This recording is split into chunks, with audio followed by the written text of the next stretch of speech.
Hello guys, welcome to a new video to our God New World, and in this video I'm going to give you my first impression on Yama, Cassano, Bari, and Mago. Before starting, I wanted to say that in this video I'm using a different microphone, and I would like to have your feedback on how it sounds. If it sounds good, then I can bring it with me to the other location and have more consistencies in terms of audio across all my content. And if it sucks, I can still return it and buy a different one. So yeah, please let me know how it sounds for you. I say we can get started with the actual video, and we will start by talking about Yama. Now, Yama was a highly anticipated unit, and since they said he was going to be a blue tank, I was kind of disappointed already, because to me Yama should have been a purple unit. Now, before starting with the actual first impression, I want to say that to me now, I don't care if you don't believe it, I don't care if you don't agree with me, I think this Yama is not Slayer Yama. This Yama is like his younger version when he was sort of running away with Doom and Paul. And yeah, that's what I'm trying to tell myself, not to be extremely disappointed. So to me, okay, this is fine. Blue Yama makes sense because this is young Yama. This is not Slayer Yama. So hopefully they will also release a Slayer Yama version that is going to be purple. We'll see in the future. I don't know. It's just me being stupid. But okay. Now, jokes apart, I think this unit would like has potential. His main issue is that he cannot tank, which is stupid for a tank. And like his whole kit is great. He has a lot of utility. His kit is really, really good. But this guy is fucking made of paper. And I believe it is a bug. The reason why I'm saying that is because during the stream, I tried to give him a Sela set, and then I gave the exact same set to a Data Urek, but Yama had the 120% defense increase from the Revolution subnode, and Data Urek didn't. Against the exact same team, Yama died in one hit, one single basic attack, and Data Urek lost like 75% of his HP with a basic attack and died from the second one, which is impossible. Like, it shouldn't happen. It shouldn't be like that. So I cannot understand why this is happening. I don't know if there is something with the coding or something with the base stats, but it's something that shouldn't be happening. Now, if this isn't a bug, then that really sucks. I don't know. At that point, if this is not a bug, I don't know how Netmarble is testing their units. But not considering survivability, this guy has an amazing kit, and we're going to read it in a second. I will say that even though he has terrible survivability, Bari can be used so that you can reliably get to the first special move. That will help a lot in using this guy. And I will also say that obviously with the right teams, you can improve his survivability. But having a tank that relies on external sources to tank, to me, makes zero sense. Literally zero sense. So I cannot rate this guy highly. I cannot recommend this guy to anyone at the moment because it's really a weird tank. It would be amazing, but it isn't. So yeah, that's all I can say for my first impression. I'd say we can just read the kit and then move on to the next unit. So for the passive, he has a physical and magic resistance increase. That is nice. It's going to be sort of permanent, but it can be removed if the enemy has buff removal skills until you have the Revolution 4. It's important up to a point. You would still build full resistances on this guy. Theoretically, you can go also damage once you have the Revolution 4, but that's kind of up to you. I would still probably run resistances. The second part of the passive is going to increase his attack, which is relevant because you don't normally run him with other close range units, or at least not, again, not normally, but you could. So the attack increase is kind of relevant, and I would like this guy just to tank. The second part of the passive, of this part of the passive, is that he is going to get a defense increase for each enemy inside the zone, and both of these increases have a max of 3 stacks and don't count for summon beings. And this is further improved with the Revolution 4 that is going to bring it to 140% on both of them. and they can also not be removed, which is really solid. Like this is a very massive defense increase. This is what, 420% defense increase if there are three enemies inside, which there will be at a certain point. And I think then is okay at tanking, but still not as insane as these numbers would imply. So on paper, this is an amazing passive for survivability, but in reality, it kind of sucks. So I don't know. Then we have the other active skill, Shiver with Fear. This is a really important one, a pretty solid one. Is going to like gaze at enemies and apply debuff for 8 seconds, decreasing their attack by 80% and energy by 40 every second. The attack decrease is massive. That's probably also what's improving his durability later on in the fight. Without it, it would be a bit shit. Also, the energy decrease is a bit too low, to be honest, to be relevant. Like 40 every second, the enemies in Adventure are still going to cast whatever they want. So it doesn't really matter. Maybe it will delay it a little bit, but is not high enough. This seems to be meant to work well together with Mago, but who the hell runs Mago on Yama that has issues surviving? So literally, whoever planned all of this is a dumbass from my point of view. Then we have the last part of the passive, which is entirely worthless from my point of view. It's just whenever he's attacked, like by enemies inside the canine zone, he's going to counterattack them. Doesn't matter. If he'd applied a debuff, that would have been better, but just like this, kind of sucks. Then we have the other skill that is sort of the grouping skill that he has. Is going to target the enemy that's furthest away, and then he's going to pull all the enemies outside of the canine zone toward him. The pull strength is not that great, so the grouping is kind of limited, but it is still nice and can definitely help out a ton. The last part of this active skill is that the cooldown is reduced by 1 second whenever this guy is hit by an enemy. Pretty good, and you're going to spam it a lot. So this makes it, even if the pull strength is low, it's still quite reliable because you can use it multiple times. So overall, not bad. Then we have this special move. This is pretty solid. It's going to provoke enemies nearby for 6 seconds, and then is going to go in a state where it cannot do anything. Is going to become immune to status effects, and incoming damage is decreased by 80%. Really good, and when he's in his special move state, he definitely can survive well. But then he's going to deal 1200% of his attack as damage to enemies nearby and send them airborne. Now, the thing is, as soon as he does this, he dies. At least for me, which is insane. I really cannot wrap my hand around it, but it's really insane. Like, as soon as he loses the damage decrease, he dies. I don't know what to say, guys. I'm really a bit too disappointed by his survivability, which should have been his strength. So it's really insane. And whenever he's attacked while inside of this special state, so while focusing for those 6 seconds, is going to increase the attack coefficient by 100% uh, up to 20 stacks. So this is obviously a really nice increase, but doesn't matter, not really. The revolution increase is also quite weird. They decided to go for even more damage, so it's going to give him special move Pierce, plus a 4% increase for every hit with 20 stacks, up to a total of 100% special move Pierce. He can deal damage, to be honest. There are people that manage to deal quite a relevant amount of damage with this guy.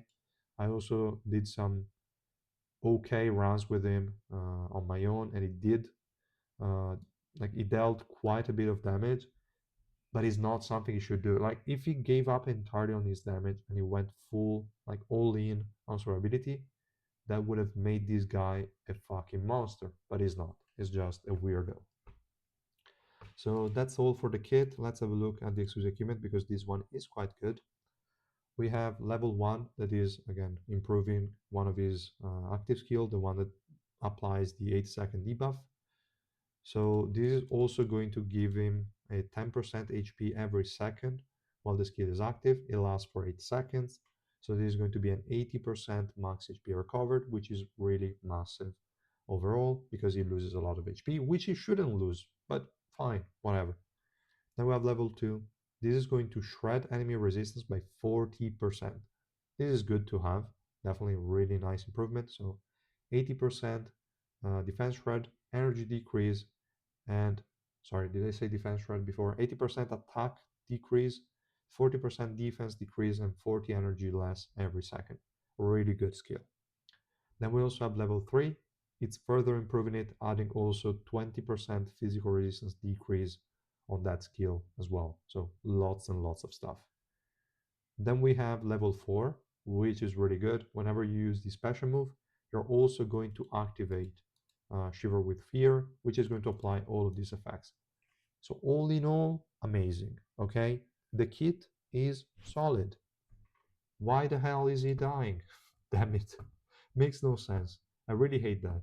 And yeah, that's all I can say, guys. There is really nothing else to share. I hope you also share the same disappointment, or if you actually figured out ways to make him stay alive without having to use Anniversary Iwa, Albelda, or whatever other unit that can improve his durability, let me know. And if you can use him without Alocasia or Bari, let me know as well how the hell you managed to do that, because this guy is fucking made of paper. But okay, let's move on to the next unit. So let's filter by red. And the next unit is going to be Cassano. Now, Cassano is a bit better in terms of usability. It is basically Blood, but they tried to make him more relevant across the whole fight. So to me, he's a bit better than Blood overall. He's really good. Again, he only targets the backline, so same targeting as Blurred is a bit annoying, but then he's going to keep the enemy sort of stunned, and is also going to block their energy recovery, which is really massive for certain units. So I definitely like him. At least we have one good unit this patch. But now for the actual kit, and maybe also talking about how much investment it needs, I'd say we can just have a look at the kit itself. So the passive is basically sort of a counter to BAM. So BAM gives 200 energy every 5 seconds to nearby enemies. This guy removes 200 energy to nearby enemies for 5 seconds. So it is solid, it's not fast enough with these alone, but it's still quite good. Then he also has an invincibility, so sort of a Bari effect. When he goes below 30% HP, he's going to be invisible for 3 seconds and restore reset the cooldown of his active skills. Really good. So definitely reliable, durable, and really good energy decrease effect on the passive directly. Then we have the first active skill. This is the pull that is going to pull the furthest enemy and then deal damage, knock them airborne, fine. And afterwards, his swiftness is going to increase by 40 for 10 seconds. Now, which set you could be running on this guy? I will mention this now because it makes sense to talk about this for this skill specifically. His best in slot would probably be Rihanna if you don't have high enough accuracy on this guy, because obviously Rihanna guarantees the hit, but you don't care about the damage from this skill, and you don't necessarily care about the silence because the enemy will be airborne anyway for those 3 seconds, so it's not going to cast any skills. So the silence is kind of wasted. Obviously, if the enemy is immune to airborne, then obviously you can do that. But yeah, just in case, I would say if your accuracy is pretty low, you're not investing on Cassano, you can start with a Rihanna for resistances. If you already have him invested, you could go with a Bari for a second passive, basically, to have 2 extra lives, which is not too bad. Or you could even go with, I don't know, like Alocasia would work well as well, just for the extra ability, even though this guy is a magic damage dealer, but we don't really care about the physical pierce. Or you can go with Rafflesia just to have more spam on the special move. Kind of up to you. But I would say if you have high enough accuracy, probably Rihanna is really not needed. So yeah, kind of up to you. But I just wanted to say that after commenting on the airborne for 3 seconds. Then we have the second active skill, the heavy attack. This is going to ignore enemy magic resistance. Fine, whatever. It's going to be annoying as an enemy, but I don't give a shit about it as a user of this unit. So for us, it's going to suck, but it's going to be annoying to deal with. So be prepared. And then we have also a stun for 2 seconds. That's fine to further chain a bit more, keep the enemy blocked, and then use the special move. So definitely a good ability. And it also applies a swiftness decrease. So overall, really solid. Then we have the special move, which is an AoE attack, sending enemies airborne again for 3 seconds, and most importantly, applying an energy recovery block debuff. Really massive, these obviously can be removed with debuff removal skills, but there are not too many units that can remove debuffs with just their active skills. So they would normally rely on special moves, and if you can block that, then you're good to go. So yeah, there are still quite a few that can remove them, but most of them have it again in the special move. So nothing to say, really solid kit. Now Revolution sucks on this guy, so as you can see, I just left him to sorry, not Rainbow, Revolution 3. Because if we look at Revolution 4, it is Magic Pierce. What do I care about Magic Pierce on the Devil's Calling? So this is the pool skill, is going to have also Magic Pierce. It's not killing anyone anyway, so I don't give a shit. And this is just increasing his attack for 8 seconds at the start of the battle, so just for the first pull. Is it good? Not really. I think if you are a lower deficit, just starting out, you have a Cassano, you can do it and it will one shot annoying targets until you hit a certain deficit. So I don't see why they did that, probably to nerf this guy because he's already pretty good. So they had to waste his revolutions. But at this point, you don't really have to unlock them, which is good. Then we have the exclusive equipment. This guy is going to have a level 1, an additional 20 swiftness decrease on the heavy attack. So that's going to take it to a total of 60. Then level 2 is going to make it guaranteed for heavy attack to land. Fine. Level 3, kind of wasted. Attack coefficient increase on Devil's Calling. So the pool skill, whatever. And then we have level 4, which is really good as well. Whenever it decreases energy with the passive, it's going to also reduce defense by 50% for 5 seconds. This is a really good effect to have. So yeah, really W on this one. There is not much else to mention about this guy. He has his spot in whatever team you want. You are not restricted to playing him, obviously, in mono red. As long as there is an annoying enemy in the enemy backline that you want to prevent from casting the special move, Cassano is the guy for you. So that's all I can say. And yeah, that's pretty much all for this guy as well. Now for the two new sets, I think we can go over to the secret floor. And we're going to start with Bari. Bari is a really good set because the two set effect is already an improved version of Doris. So we have Rafflesia, which gives HP and swiftness, and then we have Bari that gives effect resistance and swiftness. For some reason, Doris only gives the 10 swiftness, so it's already a lot weaker than this. And whenever you see in my spreadsheet to Doris to Rafflesia, now it will be to Bari to Rafflesia. That's pretty obvious. I will have to change it, but it doesn't really matter. Hybrid sets are not even that popular anyway. But the fact that you're getting swiftness is really important because these, like, you can really use it on any unit. Swiftness is a stat appreciated by anyone. And this also opens it up for supports as well. So now the option would be for supports, I mean, to either run Rafflesia, Bari, or if you really need to, Runda and Doris. Those are your only options. And the two most popular ones will be Bari and Rafflesia. When to pick Bari is depending on some factors, but first let's read what it does with the 4-piece effect. So it has 3 different effects that trigger at 3 different HP thresholds. So the first one is at 75% is going to create like a barrier that is going to block skills 3 times for a 8-second duration. Really good. So this is a really solid effect and can come in handy quite often. Then we have the second threshold is the 50% HP one, and it's going to have a 25% HP recovered over 5 seconds, so 5% every second. Good, not insane, but good. The most important effect is the one that procs at 25% HP, and that is you become invincible for 2 seconds. There is no healing attached to it, but it is basically a mini version of the Anniversary EVA Revolution 5 that you can just assign to any unit you want.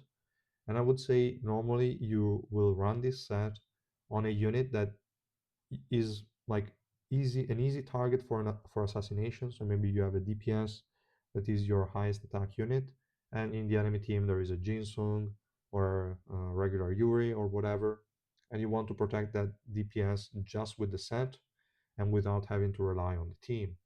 So this is going to be a great set for that scenario.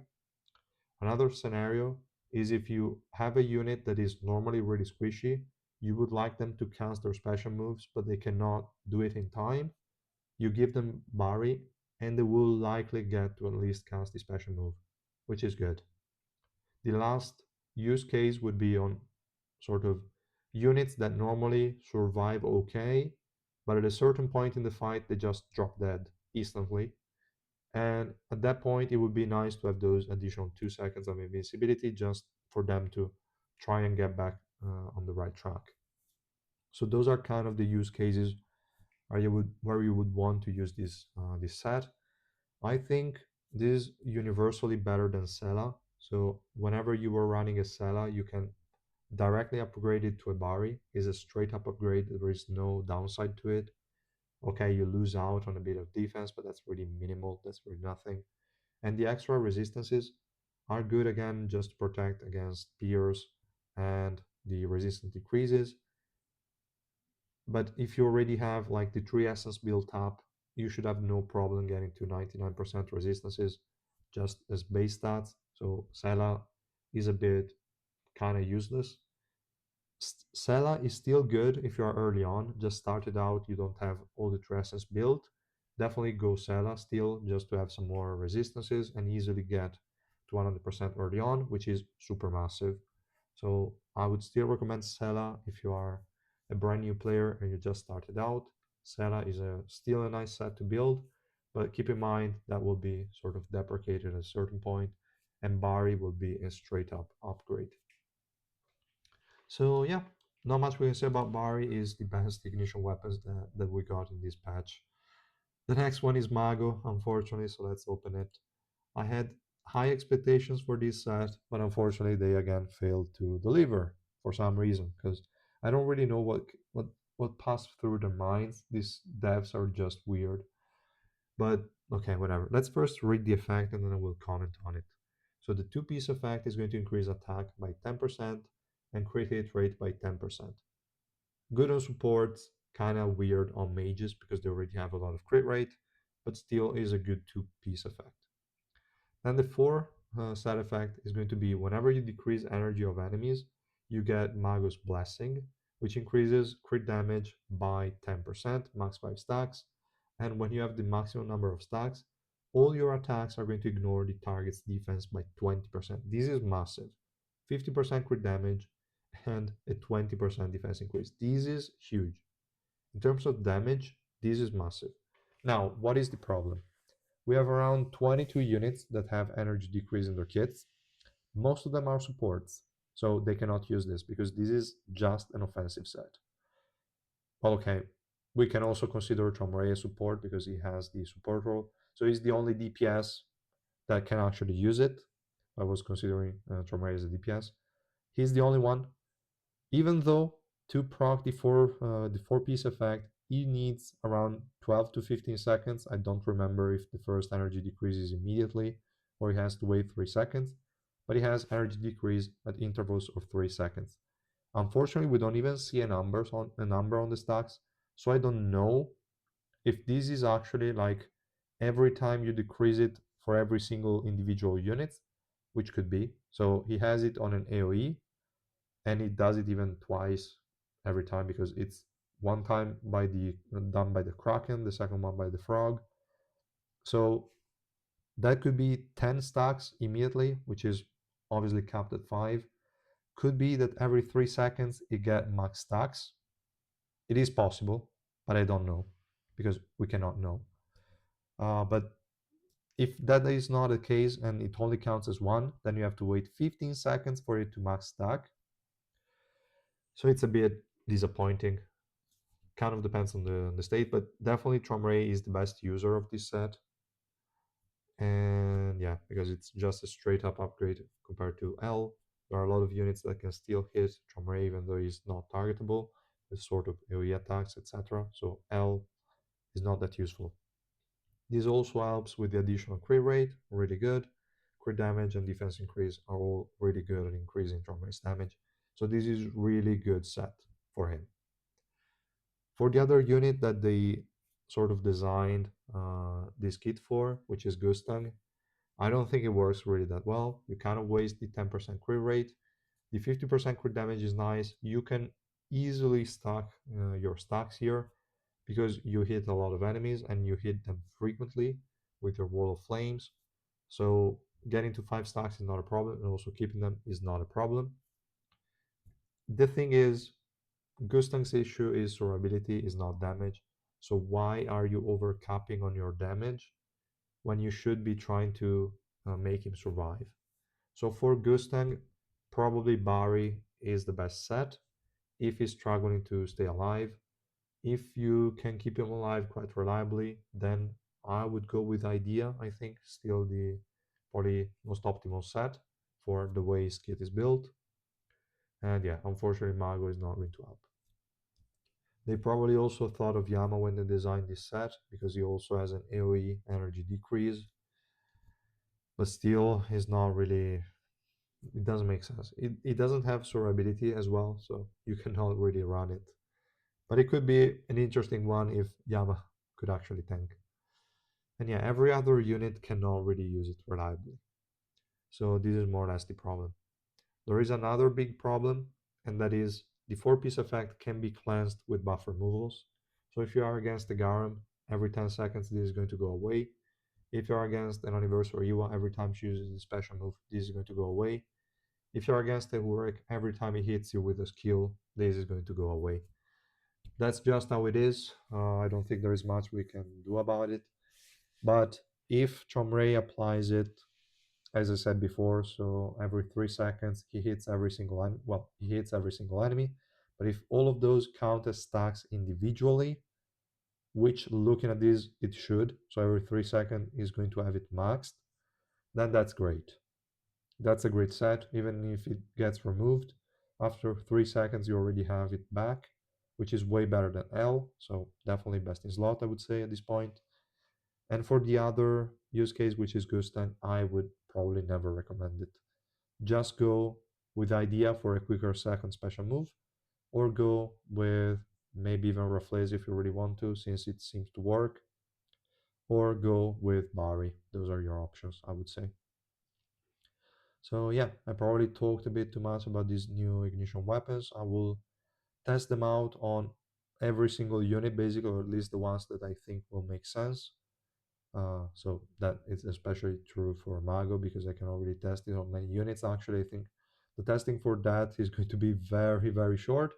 But for Bari, I will have to build quite a few and test them on a lot of different units. So I will update the file over the course of this weekend and most likely the next week as well. So we'll take a bit of time to see all the updates on the spreadsheet. And I will also release another video once I find anything more that could be of interest for you. But yeah, I would say this is more or less all, guys. Now, before closing the video, I just want to quickly mention also the new banner that we have here, the Lady Salmon banner, because some people asked whether they should pull for it or not. Okay, this is also lagging a lot. Now, in terms of rates, you only have 1% on the unit you select, and then you have an additional 1% to get a random one of those available in the banner, which is fine. It's a total 2%, but only 1% is guaranteed to be the one you want. Then we have the SSR Soulstone, only again for ladies. So there are no mans here, but it's fine. Another good one is the Loot XP. That's okay. The rest is kind of trash. So should you go for it? If you're missing a lot of these SSR units, or at least the good ones, so let's say Yura, Nare, Anna, then we have, is there also, yeah, Princess Anak, Warion and Warion if you really want to include them, Yellowix, Yaxia, Blank, Then we also have Summer and Dorsey, Child and Dorsey, Lozelle, maybe even Misang. If you're missing those, yeah, this is reasonable. This is a pretty good banner, especially if you're also missing some copies of these. Some people were lucky and could pull a lot of these units. So it's not a bad banner, but the rates are exactly the same as a sort of special summon banner. There is a 100 PT, and you can only convert 100 tickets. So would I do it if I didn't have those units? Maybe I would give it a shot.